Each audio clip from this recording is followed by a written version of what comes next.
Critical race theory begins from the assumption that racism occurs in all interactions. To see how this works, consider this thought experiment. Imagine you own a shop and two customers enter at the same time, one white and one black. Okay. Who do you help first? Wait.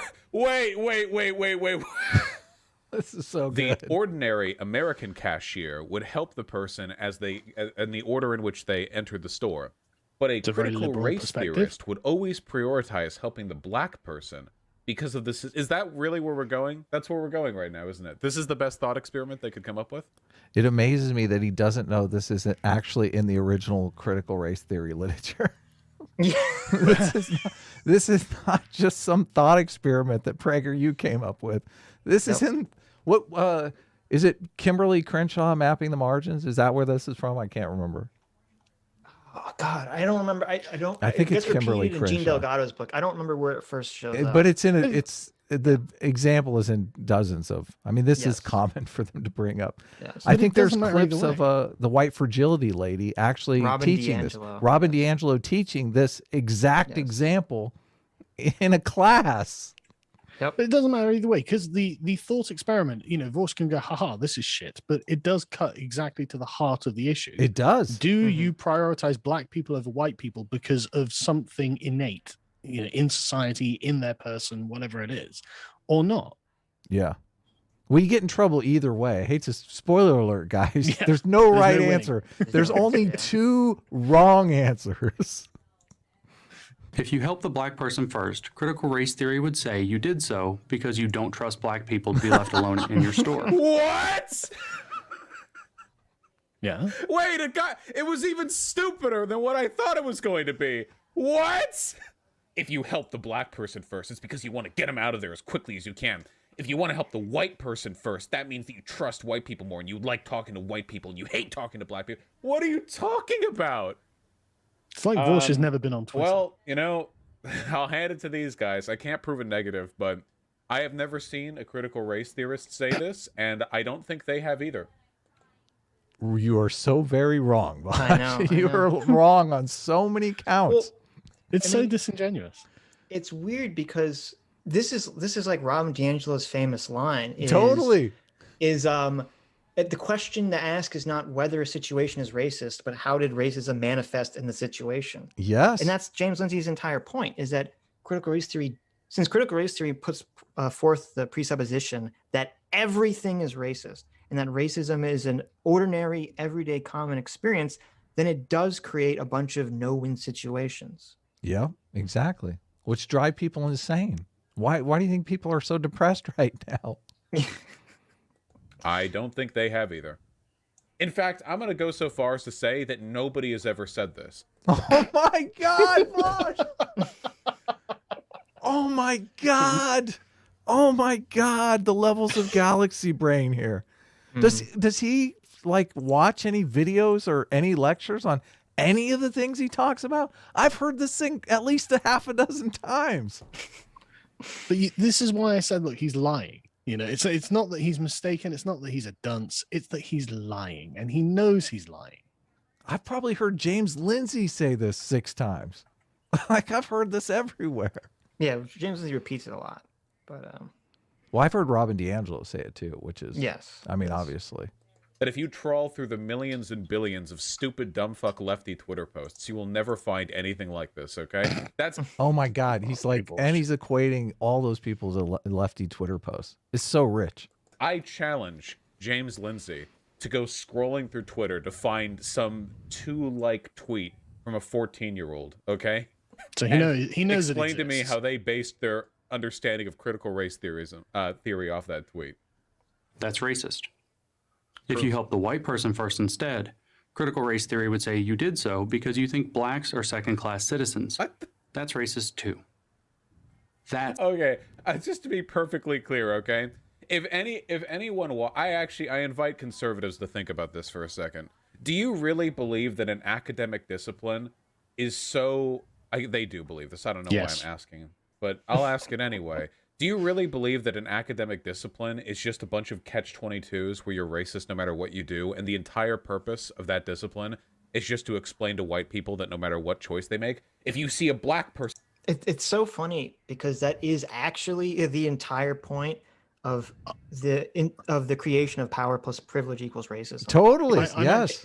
It was to combat the people saying, oh, you know, black people are being racist against white people through affirmative action or whatever. And so they're saying, oh, no, we're just going to redefine the word so it only applies to white people. And then critical race theory, I mean, that's the entire conception of them saying racism exists in every situation and is ordinary. It's because they're tired of having to try to argue that, oh, you know, we have to find racism. We have to prove racism. And I know exactly the quote I would use as well. I'm actually really annoyed that I left my copy of Critical Race Theory, Kimberly Crenshaw's curated essays. Oh my God. I left it at the office. I left it at the office because I was going to read it there. And but I in the introduction, I've highlighted a few paragraphs that are really interesting. And one of them is pretty much her saying word for word exactly what Vorsh said doesn't exist. Right. Yeah. Yes.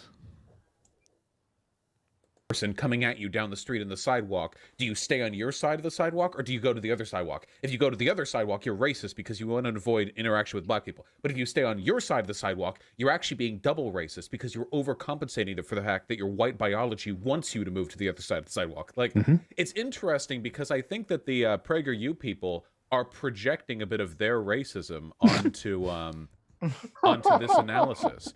For example, Projection is like all they know. They blame everything on projection. Everything. It's so sad. Critical race theory. well, to be fair, the only way you could ever see racism is to infer it. People don't say they're racist, or at least very few people do. If there's racist behavior, you have to use inference to determine whether or not it's motivated by some, you know, racist preconceptions. Okay. So again, this is the agreeing with James Lindsay, but reframing it. So James Lindsay says they're going to read your mind to determine if you're racist, and then Voss laughs and says, "Well, actually, they are going to read your mind." Yeah, it's kind of hard because you won't just admit it. Right. He's like, you got to infer it. You got to read between the lines. You got to see that sneaky behavior in what they're doing. You got to mischaracterize everything they say, every word they say. You got to redefine language so they say words that used to mean something completely different and don't even know that they're racist now. Yeah, there's a whole host of like fundamental problems with like inductive logic and things like this, which is how he would come to the conclusion, you know, to have enough evidence to suggest that this person was a racist. You'd have to use inductive logic, and there's a whole host of problems with that anyway, philosophically. Sure. So it's like, you know, it's one of those things. It's like, okay, but that, you know, what you're doing isn't justified, and the method you're doing it is kind of hard to justify as well. So, you know, this is all just witch hunting, isn't it? Yeah, well, it's so funny that our entire is it's go ahead. You go ahead. Is that, I mean, I agree to some extent that you have to create, you know, you have to use inference to figure out like people's motivations. I mean, we were doing that with Voss, trying to say, okay, does he just not know what he's talking about, or is he just lying? But the problem with Voss and with critical race theory is that it's not even a question of using inference. Critical race theory is coming from the presupposition that you are racist from the first point. So they're not inferencing anything. They're just working backwards off of what they already argue and believe. Yes, to paint you into that corner. I was going to say, it's so funny you bring up the witch hunting thing, because isn't our entire legal system, doesn't it accept that human nature is fallible and that we're all biased? And haven't they tried to structure an institution to take as much bias out of the equation as humanly possible? I mean, I feel like, I still feel like there's tons of bias in the legal system, but at least the idea that we're pushing to get rid of it wherever we can find it seems like a step in the right direction. Right. But just to ignore that and say, nah, you can't get rid of it. It's like, it's like so stupid. The common law legal system is most set up essentially to avoid witch hunts. Like yes. It's the most secure one against the idea of witch hunting. And I love what Vorsh has laid out here, right? He's like, right, so if a person of color thinks that they have been wronged and have had an act of racism against them, they are, I don't know, the authority who should be able to judge that and make that assessment. And it's like, okay, but that goes fundamentally against our principles of justice, you know, as in, you shouldn't be the judge in your own case. You know, it's like, exactly. Okay, and because you're biased. Exactly, because you're biased. It's your allegation. You already think it's true, you know, or at least you claim you think it's true. And so to find out whether it is actually true, you need a now investigation discovery. And so it's just, Vorsh is just saying it's okay to be a witch hunter. Yes. Yes. You need a dispassionate third party to step in and be the arbiter of disputes. Right. And that's what's so stupid about critical race theory is that they specifically say they're against the concept of legal precedent. They're against the concept. Do they? Or not against it. It's like they're against it, the idea that it's actually works, that it's actually neutral. They're against the concept that there is such a thing as equality or neutrality under the law. And so they do kind of the socialist thing where they say, well, if the system has good aims but is flawed, we just have to destroy the entire system whatsoever. Yeah, Well, the they law don't even itself give is them- a racist construct. Right. And then they don't even, and the worst part is they don't even have like a replacement. They just want to tear everything down and just leave a vacuum. And we all know how that's going to end. Yeah, we're going to be back to witch hunting in like 6 months.